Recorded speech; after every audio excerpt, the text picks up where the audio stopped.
Paris, gare de Lyon, tôt le matin. Regardez bien cet extrait de vidéosurveillance. Un homme se dirige vers un passager endormi sur la banquette. Il s'agit d'un voleur de l'aube qui vient lui faire les poches. Après le départ du voleur, un voyageur arrive sur le quai.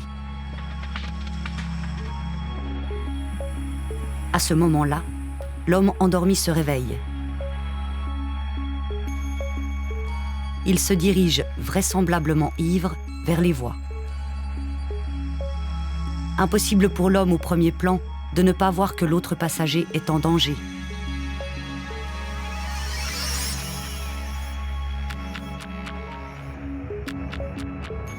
Le témoin a vu la chute, il voit aussi l'entrée en gare du métro. Pourtant, il ne fait absolument rien.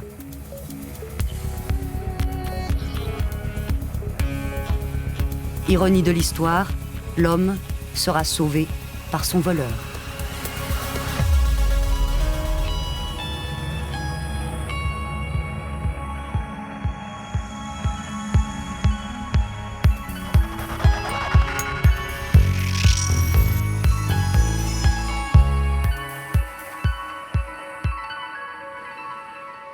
Bonsoir, cet extrait de caméra de surveillance ne laisse personne indifférent. On peut condamner le voleur pour avoir volé, on peut aussi le féliciter pour avoir porté secours à la personne en danger. Mais quel jugement porter sur le passager qui a vu le jeune homme tomber et qui n'a rien fait?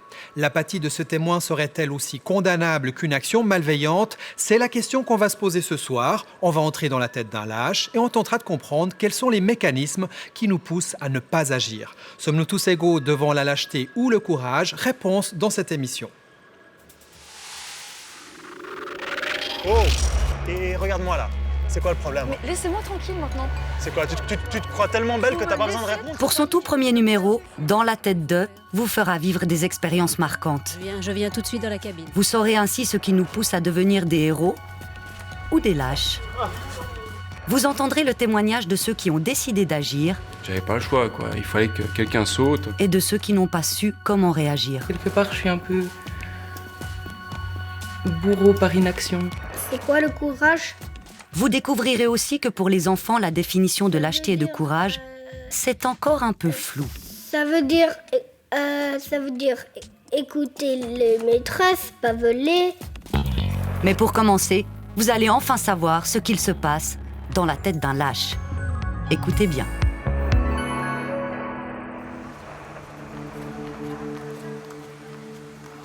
Je prends un train pour me rendre à Paris, un milieu d'après-midi de dimanche. Il n'y a personne. J'entre dans le wagon, toujours personne.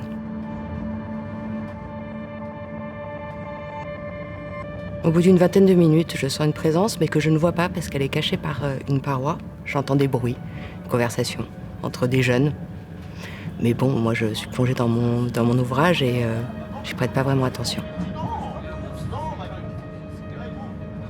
J'entends la voix de deux garçons, il me semble, et une jeune fille. Ils discutent, ils chahutent, et j'entends les voix masculines de plus en plus présentes. Et la fille, j'entends d'une voix sourde dire « Non, non, arrête, arrête ». Je me dis qu'ils doivent jouer, que c'est juste un jeu entre des gamins. C'est à ce moment-là que j'entends un coup, puis un deuxième coup, puis une tape. Et j'entends la voix de la fille. Non, non, non. Arrête, non. Là, j'imagine bien que c'est pas tout à fait normal ce qui se passe. Sauf que je regarde autour de moi, il y a personne. Je suis en train de me dire, si je vais vers eux, peut-être que je serai aussi leur victime. Je vois qu'il y a un signal d'alarme, mais un peu trop loin, et j'ose pas bouger pour éveiller les soupçons et entendre qu'il y a une personne dans ce wagon, moi. Et du coup, je me terre dans mon fauteuil et je suis totalement tétanisée. Je me rassure comme un mantra en me disant que ce qui se passe est tout à fait normal. C'est tout à fait normal. C'est tout à fait normal. Au bout de quelques minutes, les bruits s'arrêtent. Mais alors, ça a été les 20 dernières minutes avant l'arrivée en gare à Paris les plus dures de ma vie.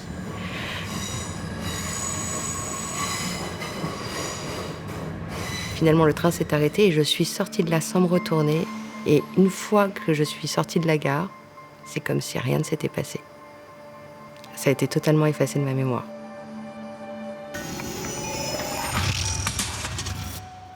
Aurélia est l'une des rares personnes qui a osé nous parler d'un moment de lâcheté. Vous venez d'entendre son récit, sincère. Je vous propose de la retrouver en fin d'émission. Elle nous racontera comment elle a vécu avec le poids de la lâcheté durant des années. Mais pour commencer, essayons de décoder ce qu'elle a ressenti sur le moment.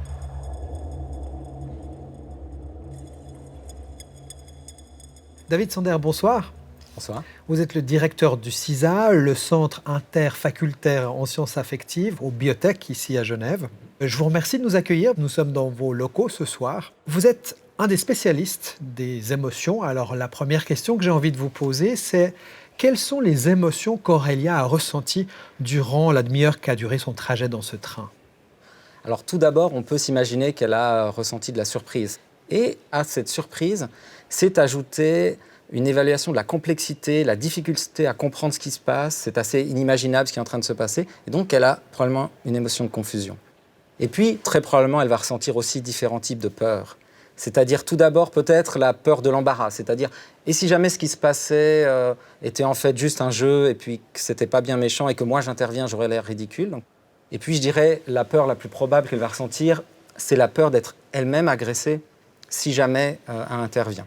Souvent, on est confronté à des témoins qui vous disent « j'ai vu la scène et j'étais incapable d'agir, j'étais comme figé ». Qu'est-ce qui se passe à ce moment-là? C'est la peur qui entre en jeu?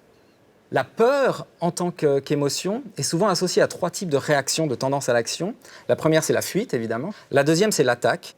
Puis finalement, la troisième réaction, qu'on appelle en anglais « freezing ». Et dans ce freezing, il y a un aspect qu'on appelle l'immobilisation tonique, qui est cette idée selon laquelle, quand on est dans une peur extrême, eh bien, l'organisme va devenir relativement insensible aux stimulations externes, mais on est tout de même tonique d'un point de vue musculaire. Il y a une accélération cardiaque qui se produit, mais on ne se défend pas. L'autre hypothèse, qui est probablement plus fréquente, vient du fait que quand on a une émotion, qu'on a une tendance à l'action. Et que Aurélie, par exemple, quand elle est dans cette situation, il y a à la fois une émotion de peur qui va plutôt déclencher une tendance à l'action d'évitement, et puis une émotion plutôt prosociale, par exemple de compassion, qui va la pousser à vouloir aider. Et si jamais elle est dans cette situation dans laquelle les deux tendances à l'action sont d'une même intensité, on est dans le cas maximum du conflit cognitif, qui est anxiogène, et puis qui va surtout bloquer l'action. Donc résultat des courses, on ne bouge pas. Résultat des courses, on ne bouge pas. On ne bouge pas. Et que se passe-t-il lorsque les témoins d'une agression sont nombreux, en pleine ville et en plein jour? Le fait d'être plusieurs permet-il à la victime d'être plus rapidement secourue? C'est ce que l'on a voulu tester à un arrêt de bus très fréquenté au cœur de Genève. Pour cela, nous avons mis en scène une agression. Le scénario est simple. Un comédien va draguer lourdement une comédienne qui attend son bus. Salut. L'arrêt du 12, il est par là? Oui, c'est là, c'est ici. C'est écrit. La scène dure quelques minutes. Nous l'avons filmée avec nos caméras discrètes. Et tu vas où? Tu vas loin ou quoi? Puis je crois pas que ça vous regarde en fait. Je te demande pas de te donner, je te demande pas l'adresse ou l'endroit où tu dors ou avec qui tu vis ou j'ai quoi. pas envie, j'ai juste pas envie de vous déranger. Si la discussion commence calmement, l'homme va devenir de plus en plus agressif. Non, je vais pas loin. Je t'ai demandé un nom d'arrêt ou un truc comme ça? Hé, écoute-moi, regarde-moi quand je te parle. Je t'ai demandé un nom d'arrêt ou quelque chose comme ça. Oui, mais je vous ai renseigné sur le bus, ça va maintenant. D'accord? Okay. Ce scénario, nous l'avons répété plusieurs fois. Le seul truc que je dis, c'est tu vas loin. C'est pas genre tu descends ou je sais pas quoi. Et Observez l'attitude des témoins. Il était super sympa, c'est quoi le problème? C'est juste demander si tu... Malgré le ton qui monte, les passants plongent leur nez dans leur téléphone. Ils s'éloignent et se détournent. C'est bon, quoi. J'ai juste demandé une éducation toute simple. Ouais, tout le monde regarde, mais à distance. Personne ne réagit. Le malaise s'installe. Oh. Tu regardes jamais personne dans les yeux quand on discute? Mais je vous regarde, je vous ai dit que c'était le bus, j'en sais rien moi. Ça suffit, je vous connais pas. T'as rien dit du tout, t'as immédiatement dit j'en sais rien et tu t'es barré quoi. Dans la situation de l'arrêt de bus, on ne sait pas vraiment quel est le lien entre la victime et son agresseur. Est-ce que c'est quelqu'un qu'elle connaît? Est-ce que c'est une scène de ménage? Dans ce cas, est-ce qu'on doit intervenir ou pas? Est-ce que c'est notre rôle? Est-ce que c'est pas déplacé? Est-ce que finalement la fille elle-même risque pas de nous dire de quoi vous vous mêlez? Donc on va avoir plein de choses qui peuvent venir interférer avec une éventuelle volonté d'aller aider cette personne. Et regarde-moi quand je te parle, c'est quand même plus simple, quoi. Je suis pas en train de Bon, t'agresser, allez, ok? ça suffit. Bah oui, là, vous m'agressez. Bah, que dalle. Je suis désolée, vous Non, me non, touchez, non, j'ai pas envie de exagère vous pas, toucher. quoi. Mais je vous connais J'ai pas, posé vous une me touchez simple pas, vous question. parlez pas. Ça Même suffit. lorsque la comédienne exprime clairement sa gêne, personne ne bouge. Et regarde-moi là.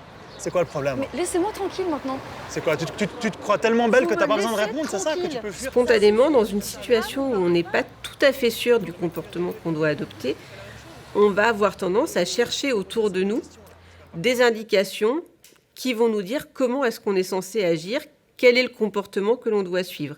Et donc, regarder ce que font les autres, c'est l'indication la plus simple qu'on va trouver. Sauf que si on est plusieurs à faire ça en même temps, on va tous, pendant un certain laps de temps, être impassibles, en tout cas ne pas agir, se regarder les uns les autres et voir que les autres ne font rien non plus. C'est ce qu'on appelle l'ignorance plurielle.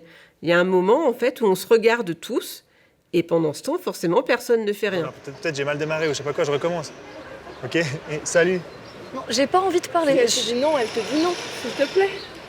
C'est quand même Finalement, cool de parler après de longues minutes, certains témoins décident d'intervenir et cassent ainsi ce que les spécialistes appellent l'effet spectateur. On est en train de discuter là, c'est quand même pas compliqué.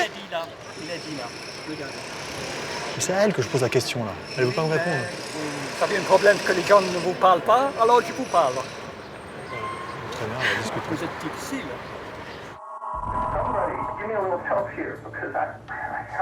Cette apparente passivité a beaucoup intrigué deux chercheurs américains en psychologie sociale dans les années 70.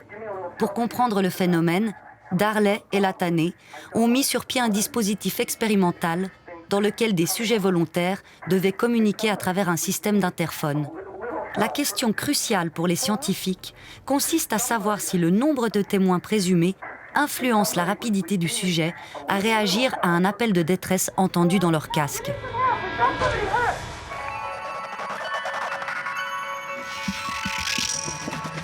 Nous avons reproduit cette expérience. Pour cela, nous avons convié une dizaine de sujets volontaires, des hommes et des femmes de tout âge.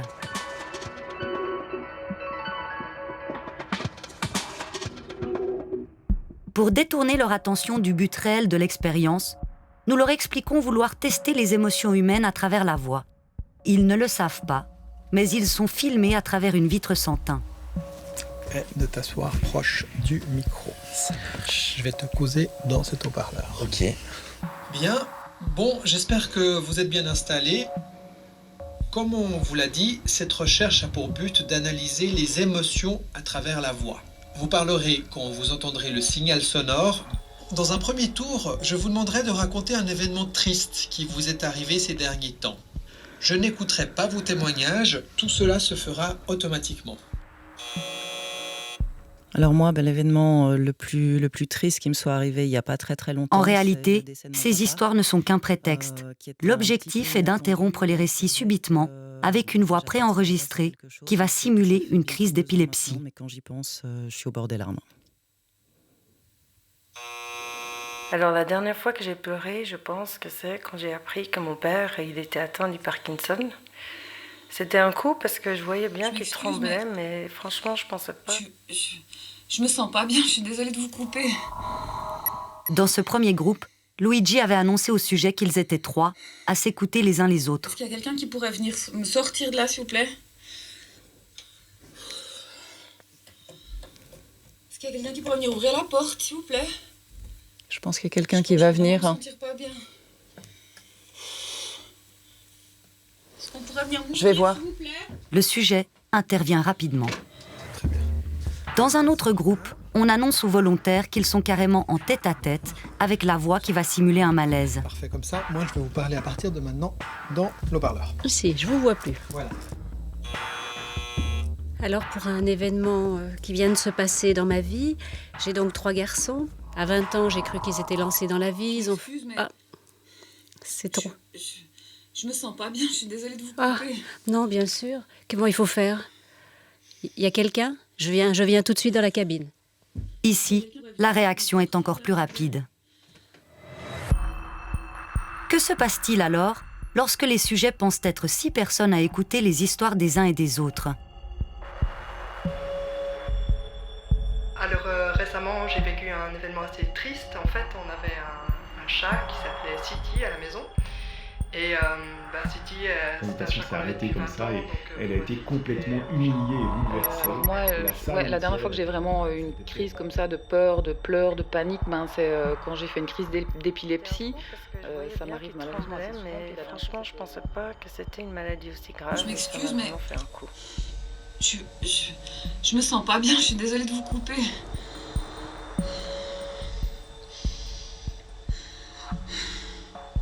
Est-ce qu'il y a quelqu'un qui pourrait venir me sortir de là, s'il vous plaît? Est-ce qu'il y a quelqu'un qui pourrait venir ouvrir la porte, s'il vous plaît? Est-ce qu'il y a quelqu'un qui pourrait venir ouvrir la porte, s'il vous plaît? Je crois que je vais vraiment me sentir pas bien. Est-ce qu'on pourrait venir m'ouvrir, s'il vous plaît? Il y a quelqu'un qui peut ouvrir ou... Je crois que j'ai tombé, hein. Ce comportement passif n'a rien d'anormal et correspond au résultat de l'expérience originelle. Vous êtes en quelle cabine?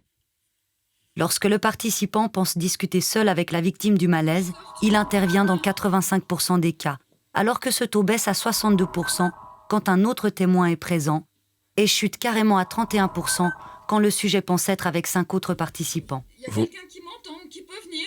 Vous m'entendez? La taille du groupe exerce donc un effet majeur sur la probabilité à ce que le sujet réagisse. Allô, allô?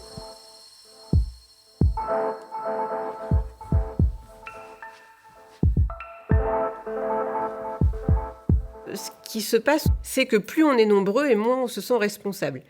Si on est 5 ou 6 à assister à une urgence, après tout, pourquoi est-ce que moi je devrais intervenir si les autres n'interviennent pas? Je ne suis pas plus responsable, moi, que mes voisins. Alors que si je suis seule à assister à une situation d'urgence, je porte dans ce cas-là toute la responsabilité, je suis la seule à pouvoir intervenir, donc je suis totalement responsable. Si on est 2, 3, 4, 5, la responsabilité va se partager entre nous et chacun d'entre nous va se sentir moins responsable que s'il était seul. David Sander, c'est assez incroyable cet effet spectateur. On est seul, on a tendance à agir, on est plusieurs, on a tendance à laisser faire l'autre. Est-ce qu'on sait ce qui se passe exactement dans notre cerveau à ce moment-là?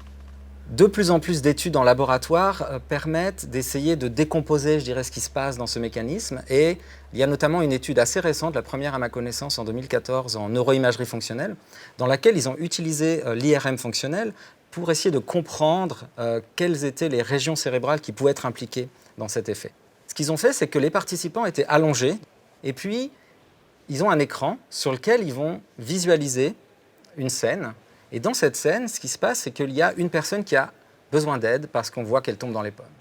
Et puis à côté d'elle, il y a soit personne qui passe, donc aucun témoin, soit un témoin, soit 2 témoins, soit 4 témoins. Et ce qu'ils ont montré, c'est que plus il y avait de témoins qui étaient présents sur la scène elle-même, moins dans le cerveau il y avait des activations des régions qui sont impliquées dans la préparation de l'action. Il faut ajouter que les chercheurs, dernièrement, ont découvert un autre élément qui influence le fait d'agir ou non. C'est ce qu'on pourrait appeler la levée de l'incertitude. Racontez-nous. Alors absolument, il y a une récente méta-analyse qui a été faite concernant cet effet spectateur. Et même si c'est évident que cet effet est présent, c'est intéressant de le nuancer parce que ce qu'ont montré les auteurs, c'est qu'il y a une série d'études expérimentales qui suggèrent que l'effet spectateur diminue, voire disparaît, si jamais il y a une levée de l'incertitude par rapport au danger de la situation. Le fait que la victime soit en danger, si c'est suffisamment clair pour le témoin, eh bien, il va plus probablement agir, en fait, que si jamais il y a une incertitude, indépendamment du groupe.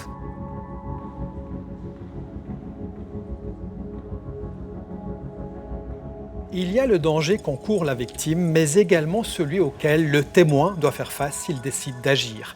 L'évaluation des risques en cas d'intervention va être un élément déterminant pour passer à l'acte ou non. Nous mobilisons régulièrement tous nos sens, et en particulier la vue, pour évaluer la situation à laquelle nous sommes confrontés. Et vous allez voir qu'on observe ce comportement à tout moment, même dans nos loisirs.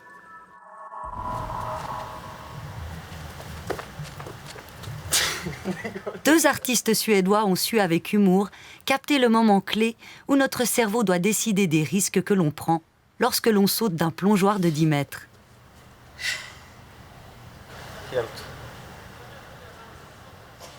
Même si ici les risques sont limités, les baigneurs ne peuvent pas s'empêcher d'évaluer le danger avant de sauter. Oh. Oh.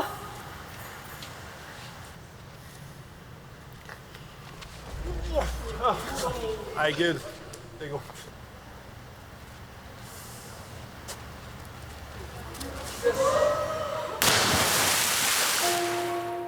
Au-delà des loisirs qui font monter l'adrénaline, nous sommes tous susceptibles de faire face à une réelle situation d'urgence. Évaluer les risques rapidement, se décider à agir ou non, une situation que Igor, un jeune étudiant de 17 ans, a vécue au bord du Rhône à Genève. Nous sommes au mois de mars dernier, l'eau est glacée. J'allais à l'école, j'étais sur le barrage quand j'ai vu une personne basculer dans l'eau.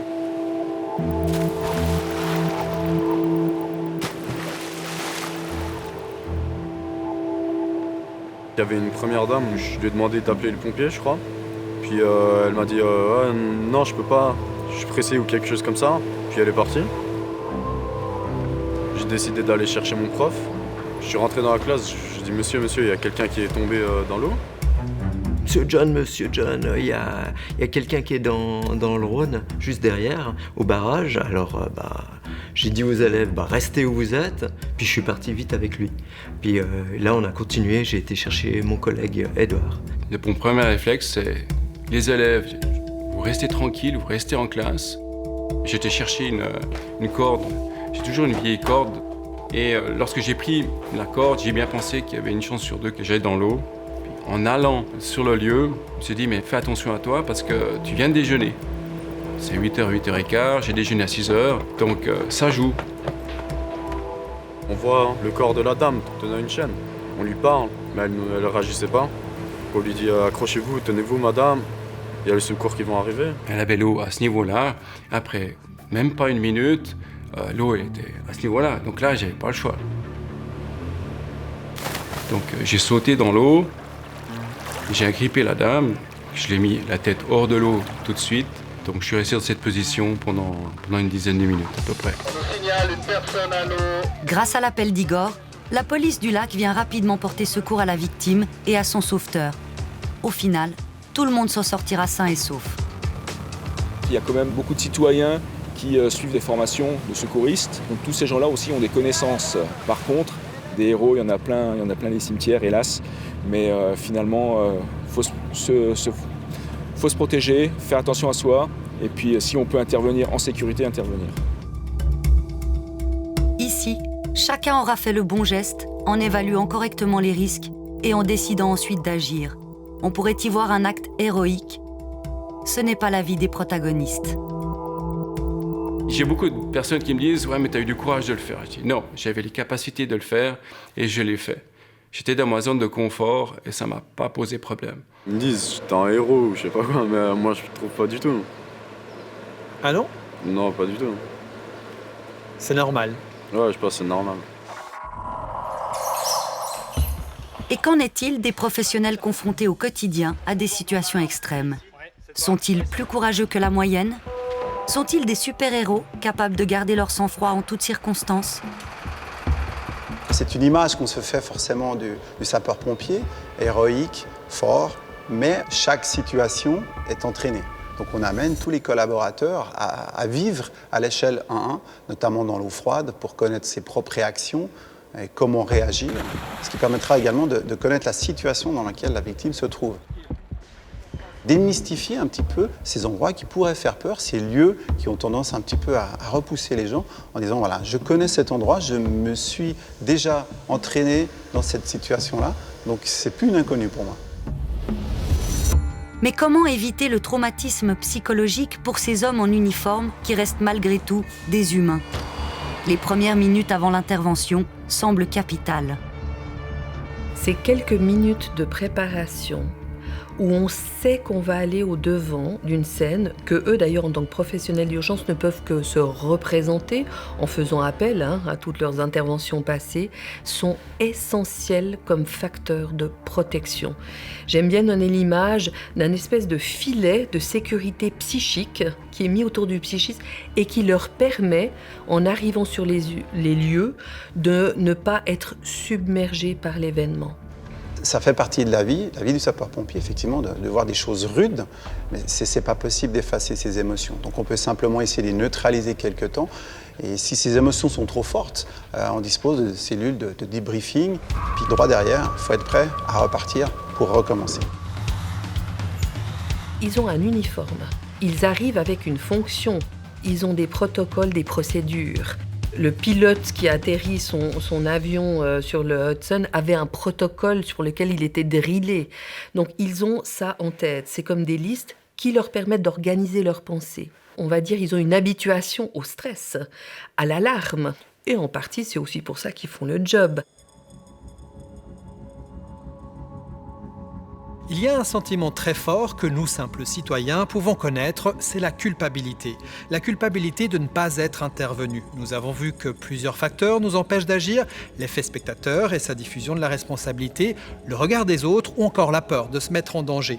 Des facteurs externes qui n'ont rien à voir avec la personnalité et qui pourtant ne servent pas toujours d'excuse. C'est ce que Marie, une jeune chaudefonnière, va nous raconter.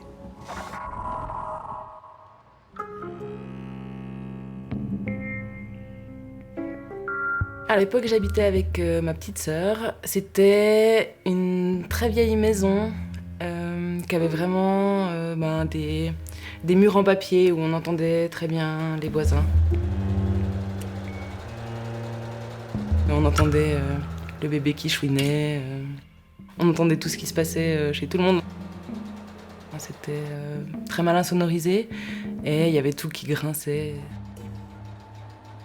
Au moment des faits, Marie a 19 ans.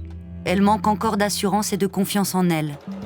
Dans l'appartement au-dessus, vit un homme séparé qui accueille ses 2 filles un week-end sur 2. Les petites n'ont pas encore 10 ans. Marie les entend régulièrement chanter et courir dans tous les sens. Un samedi soir, pourtant, des sons inhabituels qui proviennent du plafond attirent son attention. En fait, ce soir-là, il y a eu des bruits très étranges qui venaient du haut. Il y a eu des cris où la petite fille suppliait son papa. Elle lui disait d'arrêter. Elle n'arrêtait pas de lui dire d'arrêter, en fait, pendant un moment. Et puis, il y avait un peu des... Je sais pas s'il y avait des pleurs ou si c'est mon imagination qui a créé les pleurs, j'en sais rien. Mais enfin, en tout cas... Il y avait vraiment une détresse dans sa voix qui fonctionnait pas. Et puis il y avait un truc qui était pas ok. Et elle demandait pas de l'aide, elle demandait juste que ça s'arrête. Je me disais peut-être que... Je sais pas, peut-être qu'elle a été méchante et puis qu'elle est punie et puis que du coup j'interprète mal ses cris et que je crois qu'il se passe un truc horrible alors qu'en fait elle est juste assise au coin ou je sais pas quoi. Enfin... Une partie de vous se disait que cette fillette était en train d'être violée par son père.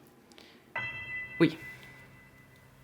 Oui, je pense que effectivement,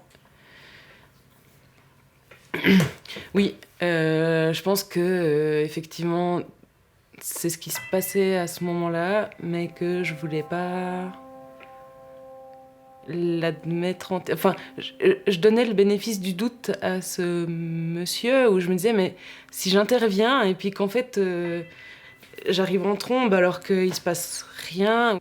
Vous avez hésité à monter ? Ouais, j'ai hésité longtemps. Très longtemps.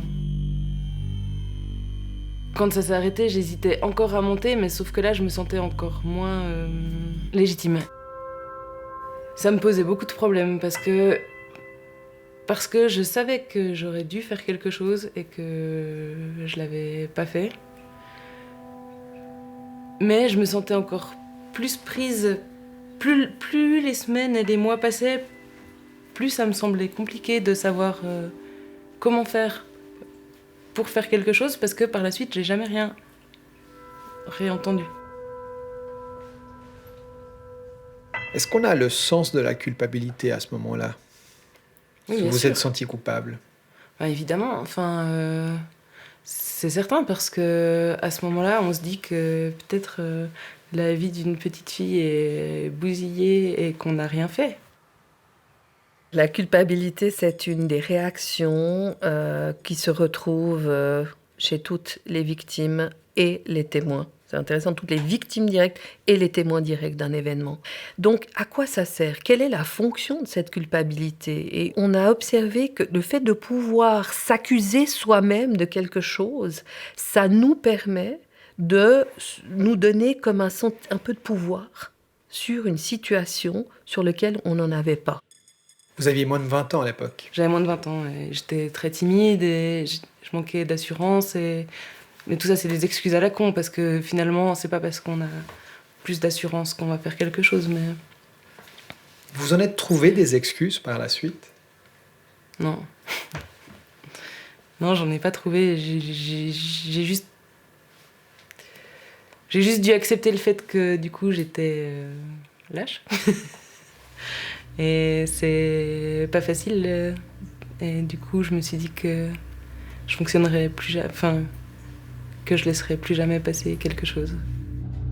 Nous ne sommes pas toujours prêts comme Marie à regarder la réalité en face et à agir en conséquence. Alors pour ne pas se sentir perpétuellement coupables face à toutes les occasions dans lesquelles nous aurions dû intervenir, nous les humains avons un mécanisme de protection fort efficace. Les spécialistes le nomment la réduction de la dissonance cognitive. Un mécanisme que nous employons tous les jours. Quand quelqu'un est amené à agir d'une certaine manière, contraire à ses croyances, à ses opinions, eh bien à ce moment-là, il va ressentir un état d'inconfort. Et pour réduire cet état d'inconfort, il va notamment faire en sorte que son attitude, son opinion, s'accorde avec son comportement. Et de cette manière-là, il réduit l'inconsistance, c'est-à-dire l'incompatibilité qui existait. Autrement dit, si nous n'agissons pas lorsque la situation le requiert, nous adaptons par la suite nos valeurs à notre comportement. C'est très contre-intuitif et surtout, c'est pas dans le bagage, encore une fois, philosophique qu'on a par rapport à l'humain. On considère vraiment toujours que l'humain agit par rapport à ses convictions. Et en réalité, c'est pas comme ça. C'est-à-dire que le contexte social dans lequel on est un véritable déterminant de nos comportements, de nos opinions, de nos valeurs. Par conséquent, effectivement, dans plein de situations, le contexte nous amène à faire certaines actions ou ne pas faire certaines actions. Et ensuite, on va justifier, on va rationaliser notre comportement. Rationaliser notre comportement, ou formuler autrement, lui donner du sens. Rappelez-vous de l'expérience qui démontrait la diffusion de la responsabilité. Est-ce qu'il y a quelqu'un qui pourrait venir me sortir de là, s'il vous plaît? Comment les sujets qui n'ont pas porté secours à notre comédienne, ou ont attendu trop longtemps pour le faire, vont-ils justifier leur passivité? Je crois que je vais vraiment me sentir pas bien. À ce moment-là, je me suis dit que quelqu'un allait intervenir, vu que moi, je suis censé rester assis et puis répondre à ce que j'entends, ou en tout cas rester attentif à ce qui se passe à travers le haut-parleur. Il y a ces systèmes de micro, il doit y avoir quelqu'un qui, autre que moi, qui entend ça, et peut-être des gens qui soient plus, qui sachent déjà dans quelle cabine elle se trouve, et du coup qui pourraient intervenir plus vite. Je pense que vous organisez l'émission et que c'est à vous de prendre la responsabilité du bien-être de vos interlocuteurs.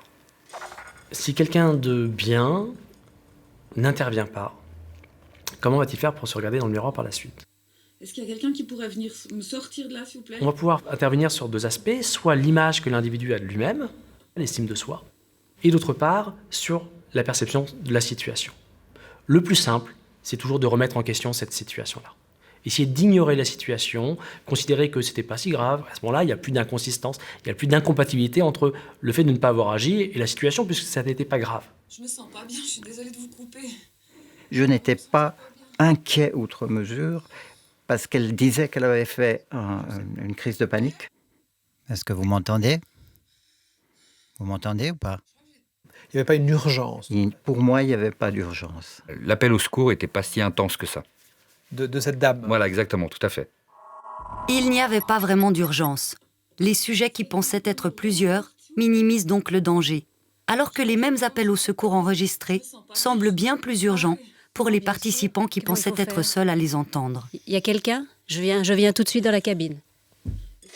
La dissonance cognitive nous permet du coup de vivre avec nous-mêmes. Parce que dans plein de situations, on n'agit pas bien, ou on prend des décisions, et après, il faut faire avec. Est-ce qu'on pourrait dire que la dissonance cognitive nous permet de nous sentir moins lâches dans la vie ? Probablement. À savoir qu'en effet, dans plein de situations, je devrais agir, je n'agis pas, mais je ne vais pas considérer que je suis un lâche, car ça reviendrait à remettre en question cette image que j'ai de moi-même. Par conséquent, je vais davantage remettre en question les raisons pour lesquelles j'aurais dû agir, ou encore l'importance de la situation, ou je ne sais quelle autre raison qui va être soulevée. Et donc à ce moment-là, c'est un bon moyen peut-être de ne pas se considérer comme étant lâche.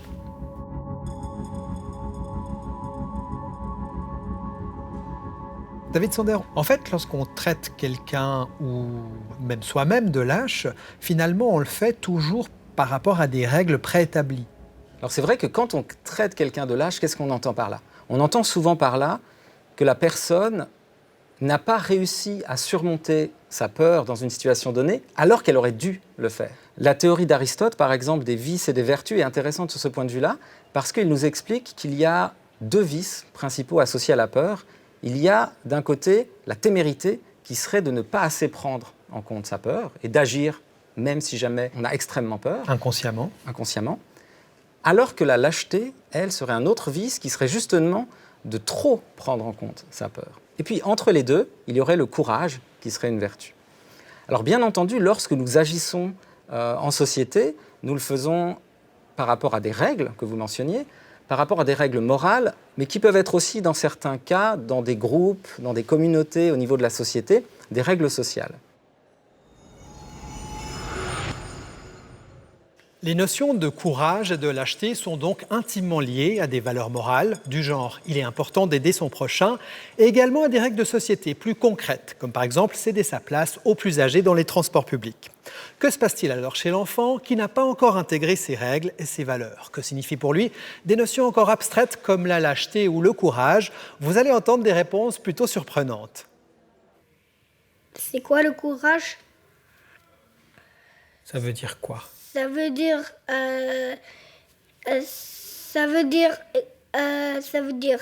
écouter les maîtresses, pas voler, ne pas taper, ne pas pincer, ne pas donner des coups de pied. Réussir quelque chose que tu pensais que tu n'allais pas réussir. C'est de faire quelque chose que peut-être on n'a pas du tout envie de faire. Et c'est quoi la lâcheté? C'est quoi ça? Pour les enfants, en fait, le courage, c'est d'abord, en tout cas avant qu'ils aient 7-8 ans, le courage, c'est d'apprendre à se contrôler soi-même. C'est faire un effort pour arriver à se contrôler. Chaque fois, notamment qu'ils ont une douleur, par exemple. Lorsqu'ils se font mal quelque part, on va leur apprendre, mais écoute, sois un peu courageux, tu vas quand même pas pleurer pour si peu. Donc, ils doivent apprendre à développer ce qu'on appelle le contrôle qui demande de l'effort. Et puis aussi apprendre à contrôler ses désirs, à pas vouloir tout de suite, pouvoir différer certaines choses. Donc pour eux, être courageux, c'est un peu ça. À cet âge, c'est évident, courage et lâcheté n'ont qu'un sens très relatif. Il faut d'abord apprendre les règles et les valeurs instaurées par la société, pour ensuite déterminer les comportements lâches ou courageux en fonction de ces règles et valeurs. Les règles qu'on donne aux enfants, en fait, on les place souvent pour les protéger eux-mêmes. Ils sont encore maladroits, ils sont encore pas capables de se rendre compte de tous les dangers de l'existence. Donc on leur donne des règles pour les protéger, si on veut. Et si on leur dit pas c'est comme ça et pas autrement, ils risquent de ne pas les comprendre. Donc dans un premier temps, on donne des règles qui sont absolues. On leur donne tout au même niveau. Il est obligé d'obéir à tout. Et on ne lui demande pas d'exercer son jugement, puis de dire il y a des règles importantes, il y a des règles moins importantes. Ce qu'on veut, c'est qu'il les applique toutes, puis il a la liste dans la tête, puis il est capable de vous faire la liste de toutes les règles qu'il doit suivre à l'école, à la maison, etc. Concrètement, une règle scolaire comme ne pas sortir du rang en allant à la récréation est appliquée exactement avec la même importance qu'une valeur morale, comme par exemple aider son camarade qui est tombé et qui s'est fait mal. Quand on parle de courage et de lâcheté, on est obligé de relativiser certaines règles. Les grandes difficultés pour savoir est-ce que je vais être lâche ou courageux, par exemple, c'est qu'on doit concilier des règles qui sont contradictoires. Et on doit décider, en fonction des valeurs, mais laquelle je vais suivre. Est-ce que j'obéis à la règle que m'a dit mon enseignante ou est-ce que j'obéis à la règle que m'ont dit mes parents qu'il faut aider les autres? Et comment est-ce qu'on choisit entre ces deux règles qui sont, à un moment donné, dans une circonstance particulière contradictoire? C'est ça qui va être difficile pour eux et qu'on va devoir tous régler toute sa vie. Et on va traiter de courageux celui qui a été capable d'enfreindre une règle pour réaliser une règle d'intérêt supérieur, on considère comme étant supérieure. Alors, entre seulement, Tadinia. À quel âge les enfants commencent-ils donc à relativiser les règles au nom de la morale? Pour répondre à cette question, le psychologue américain Lawrence Kohlberg crée dans les années 50 une histoire, il faut le dire un peu scabreuse, mais fort efficace. Alors, Luigi commence par la raconter à des enfants de 4 à 6 ans. Des petites histoires. C'est l'histoire de Monsieur Heinz. Monsieur Heinz, c'est lui. Il a une femme très malade qui est au lit et qui va bientôt mourir, sauf si elle prend un médicament. Hélas, le médicament coûte très très cher et Monsieur Heinz n'a pas les sous pour s'acheter le médicament. Il décide pourtant d'aller à la pharmacie et de demander le médicament à la pharmacienne. Mais la pharmacienne lui répond « Monsieur Heinz, vous n'avez pas les sous, je ne vais pas vous donner le médicament. » Du coup, que doit faire Monsieur Heinz d'après toi? Il doit laisser mourir sa femme ou voler le médicament?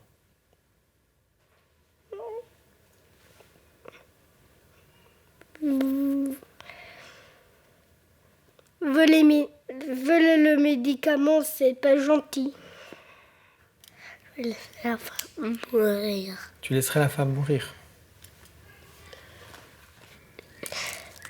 Laisser mourir sa femme. Il doit laisser mourir sa femme? Pourquoi? Comme ça, il n'allera pas en prison. Des réponses qui peuvent paraître un peu cruelles, mais qui en réalité sont tout à fait justifiées au stade du développement mental de ces enfants. Papa, maman m'a dit qu'on ne devait pas voler. Parce que si on vole, on va en prison et c'est très mauvais. Donc, ils ne vont jamais imaginer qu'on pourrait voler parce qu'il y a une circonstance qui fait qu'une personne pourrait mourir.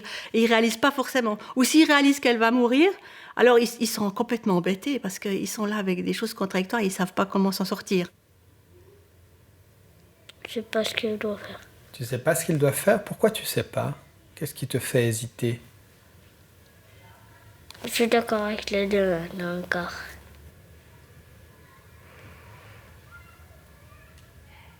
Voler le médicament.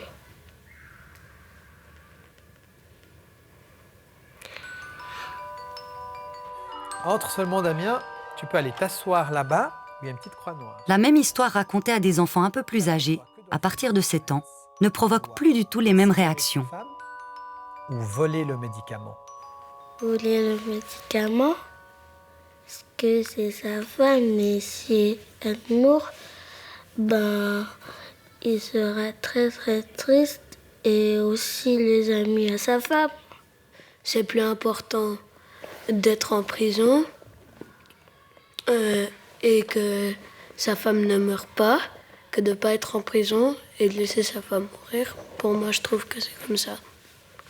Si moi, il y a un copain qui va mourir, puis il a besoin d'un médicament, mais il coûte super cher et moi j'ai pas l'argent, je le volerai quand même pour sauver la vie de mon copain. Le choix qu'on fait quand il y a ce dilemme, il est beaucoup plus facile à faire lorsqu'on est capable de raisonner et puis d'imaginer les conséquences, d'imaginer qu'on peut assumer les conséquences ou pas. C'est ce qui nous fait aussi décider. Donc on prend des décisions à ce moment-là qui sont plus riches ou plus argumentées par rapport à tout ce qu'on peut vivre. Parce que c'est effectivement complexe de décider qu'est-ce que je fais dans une situation où il y a un dilemme entre deux règles contradictoires. Je te raconte une autre histoire. On peut mesurer le courage ou la lâcheté en reliant ces notions à la transgression d'une règle imposée. Mais on peut également se montrer courageux ou lâche en dépassant ou non ses limites personnelles, ses propres peurs. Une autre histoire pour enfants nous le démontre. Lui, c'est Jacques. Jacques est en train de rentrer à la maison parce que c'est la fin de la journée et la nuit tombe. Il a peur. Et Jacques a très très peur du noir.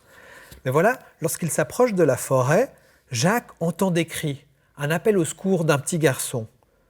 Mais comme Jacques a très très peur du noir, il ne sait pas quoi faire. Est-ce qu'il doit aller aider le petit garçon ou rentrer chez lui parce qu'il a trop peur du noir? D'après toi, qu'est-ce qu'il doit faire?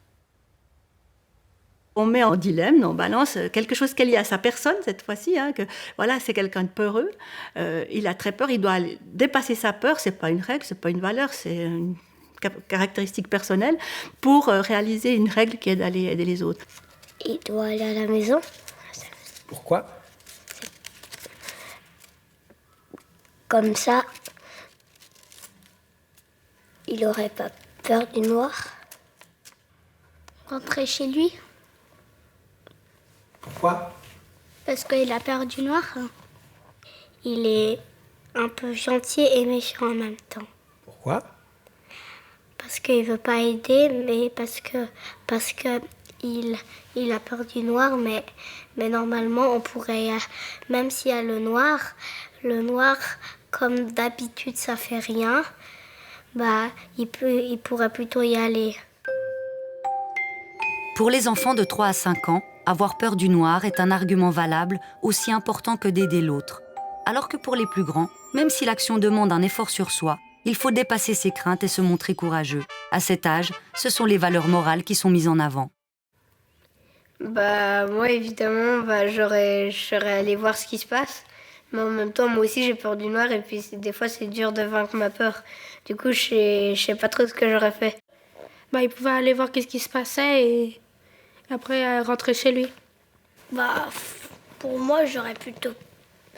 Ça dépend si j'ai peur du noir ou pas peur, parce que si j'ai pas peur, je pourrais aller l'aider. Mais t'as peur dehors. Mais j'ai peur du noir, donc je pourrais pas trop l'aider. Je demande à quelqu'un qui a pas trop peur si je trouve quelqu'un.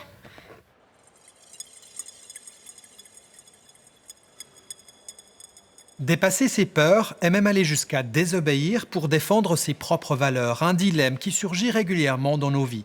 Chacun à notre façon, nous tentons de concilier ce que nous jugeons important avec les actions que nous avons le courage d'entreprendre. Je vous propose d'écouter le témoignage poignant d'une parlementaire tessinoise. Elle s'est retrouvée face à un dilemme cornélien. Devant la situation tragique des migrants tentant de rejoindre l'Europe, Lisa Bozia, députée au Grand Conseil tessinois, décide en août 2016 d'enfreindre la loi. Elle favorise le passage illégal de jeunes migrants sur le territoire suisse, un cas de conscience pour elle. J'ai toujours respecté la loi, sauf pour des questions qui regardent les migrants. Si on doit sauver quelqu'un, si c'est la vie de quelqu'un qu'on doit sauver, on la sauve et après on va voir qu'est-ce qui se passe au niveau légal. Peut-être pour sauver une vie, on doit aller trop vite en voiture, bon d'accord. On doit voler des médicaments, casser une vitrine. On le fait parce qu'on doit sauver une vie. Après, on va voir, on va payer le prix pour ce qu'on a fait. Les conséquences. La plupart du temps, lorsqu'on aide quelqu'un d'autre, on le fait dans le respect de la loi. Vous avez dépassé la loi. J'avais pas vraiment le choix. À ce point-là, c'était pas vraiment un choix. Parce que la loi est injuste. Ça n'a pas complètement du sens que moi, vous, tout le monde peut voyager. Nous, on n'a pas passé la guerre, on n'a pas passé le désert, on n'a pas passé la Méditerranée. Nous, on peut voyager. Et eux, qui ont beaucoup plus besoin que nous, non. Eux, ils doivent rester. J'ai vu des gens syriens de la Syrie qui, avant la guerre, pouvaient voyager, des médecins par exemple, des artistes, et puis maintenant ils sont fermés à Alep, ils ne peuvent pas partir. Alors ça, pour moi, ça n'a complètement pas du sens. Et je trouve que le fait que je puisse voyager, que j'ai un passeport, maintenant c'est un privilège pour moi. C'est un grand privilège et ça me pèse beaucoup. Parce que j'ai été à Idomeni, en Grèce, là où il y avait 12 000 personnes qui étaient bloquées à la frontière Macédonie, et je suis revenue de la Grèce. J'étais dans les champs de Salonique, où il y a beaucoup de monde qui sont sous les temps, avec des enfants malades, et je suis revenue plusieurs fois. J'allais à Com, et je reviens chez moi, et je dors bien, je mange bien. Et ce fait de revenir tout le temps, finalement, quelque chose, ça tient plus. Et quelqu'un doit venir avec moi. Je ne peux pas partir seule. Il faut qu'au moins quelqu'un puisse venir avec moi, puisse profiter, entre virgules, de mon même privilège. Lisa Bozia a été confrontée à la misère et au désespoir des migrants refoulés à la frontière suisse et échue dans un parc au cœur de la ville de Côme en Italie. Après plusieurs jours sur place, ne supportant plus ce qu'elle considère comme une injustice, elle décide avec l'aide d'un ami de revenir sur le sol suisse avec plusieurs d'entre eux. Je savais que j'étais contrôlée. Je savais qu'ils allaient m'arrêter. C'était clair. Même je faisais des blagues avec des amis policiers. C'est quand que vous venez me prendre. Mais je ne pouvais pas m'empêcher de faire ce que... Et chaque jour, je me disais, je ne dois pas faire ça, je suis parlementaire, ça va donner un problème. Mais ils étaient là, ils avaient besoin, donc... C'est une question de dignité humaine. Tout à fait. Tout à fait. Je trouve que la dignité humaine, est plus important préserver la dignité humaine que les lois dans certaines situations. Et mon processus va se cibler sur ça. Dans toute constitution, il y a la dignité humaine, il y a le respect des lois. Ce que le juge devra établir, c'est quoi le plus important. Moi, je préfère payer le prix d'agir que ne pas agir. C'est tout.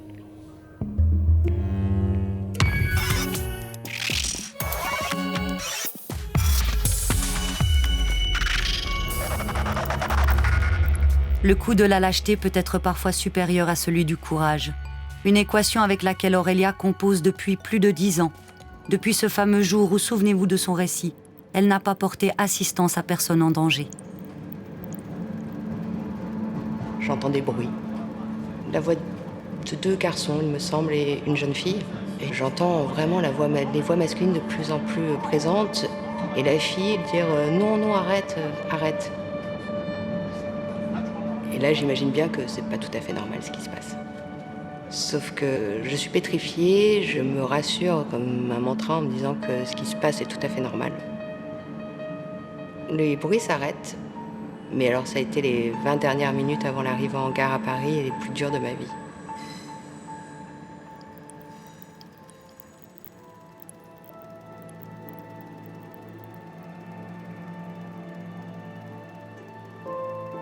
Comment se fait-il que vous n'ayez plus pensé ni parlé de ce moment assez important finalement, les jours, les semaines qui ont suivi ? Je pense que j'ai enfoui cela à l'intérieur de moi parce que c'était trop violent quelque part et que pour pouvoir vivre, c'est plus simple de l'oublier. C'est ce qui s'est passé ?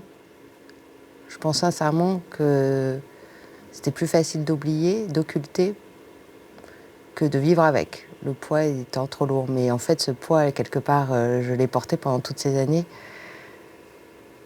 Et sans m'en rendre compte, mais je pense qu'il était très présent, tous les jours. Non-assistance à personne en danger, c'est un documentaire que vous avez réalisé. Arrivé en gare, je descends du train, comme si de rien n'était. J'ai été témoin d'un viol, et je n'ai pas bougé. Je suis coupable de non-assistance à personne en danger. Pourquoi l'avoir réalisé ? C'était l'autopsie de la personne qui n'agit pas. Pourquoi on agit, pourquoi on n'agit pas ? C'est une question qui m'a hantée longtemps.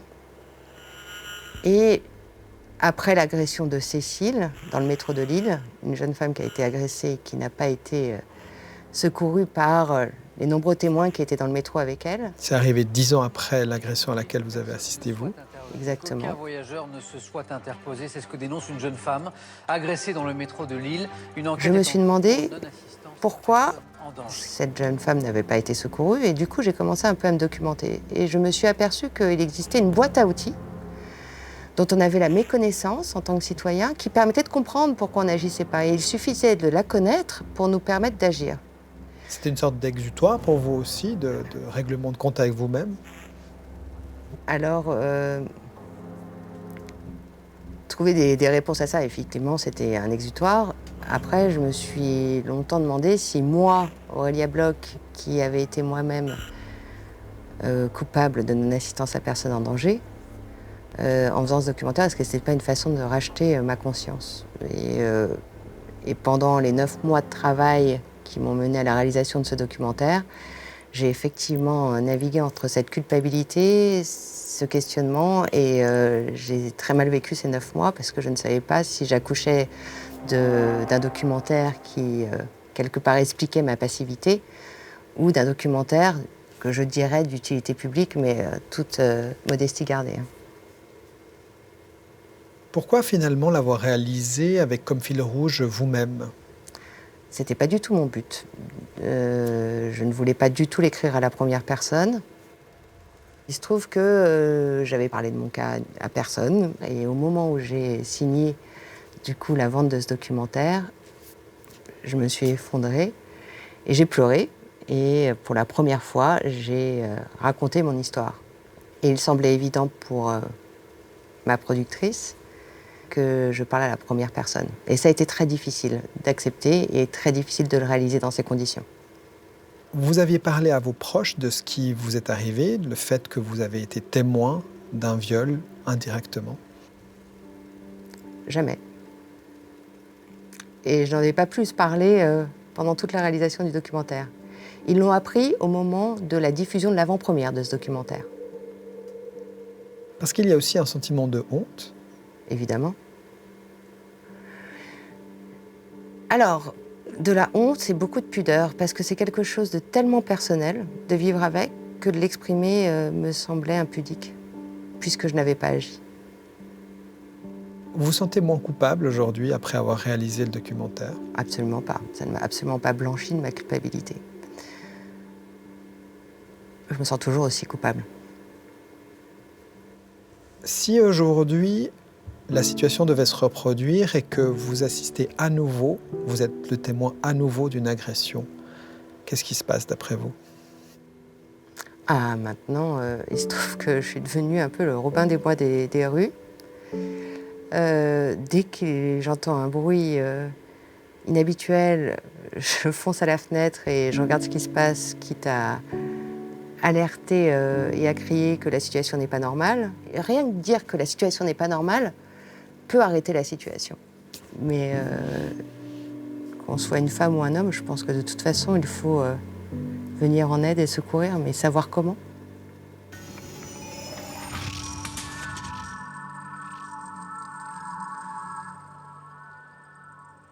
David Sander, si on se retrouve finalement face à une situation d'urgence, par exemple quelqu'un qu'il faut aider, quelle est la bonne réaction à avoir ? Alors c'est vrai que si on est témoin d'une agression, par exemple, je dirais qu'il y a probablement 3 éléments importants à garder à l'esprit qui peut-être nous pousseront à agir et à aider la victime. Le premier, c'est de se dire que la victime de l'agression, même si jamais elle ne marque pas des signes évidents de défense et de peur, ça ne veut pas dire que parce qu'ils ne réagissent pas, ils ne sont pas en fait en danger. Ça ne veut pas dire qu'ils sont consentants, exactement. Un deuxième élément qui est très important, c'est, je dirais, de se faire confiance en quelque sorte dans l'évaluation, en se disant que si jamais on intervient, alors qu'il n'aurait pas fallu intervenir parce qu'en fait ils sont en train de jouer, ils s'amusent et puis il n'y avait pas de réel danger, par exemple. Eh bien dans ce cas-là, au pire, on sera un peu embarrassé, on se sentira un petit peu ridicule, on aura perdu un petit peu de temps, mais par rapport au gain potentiel qu'on aurait en aidant réellement, c'est finalement une petite chose. C'est pas grave. Voilà, c'est pas grave d'interrompre. C'est pas si grave d'interrompre, et surtout si on explique pourquoi on a interrompu et on dit « mais j'avais l'impression que vous étiez en danger », on sera tout de suite pardonné, je pense, de cette interruption. Et puis finalement, le dernier élément, c'est de faire jouer justement l'effet du groupe, parce que quand on est plusieurs, on a aussi un potentiel de maîtrise qui est particulièrement fort, c'est-à-dire qu'on peut mieux faire face à la situation, et donc de soi-même essayer de convaincre d'autres personnes d'agir. Donc de s'adresser à son voisin et pas forcément à l'agresseur. Exactement, de s'adresser aussi à son voisin, d'essayer de faire jouer une chaîne de solidarité avec les autres membres du groupe. Il y aura du coup une tendance de l'ensemble du groupe à agir au bénéfice de la victime. On donne l'exemple. On donne l'exemple, le bon exemple. David Sander, merci. Merci à vous.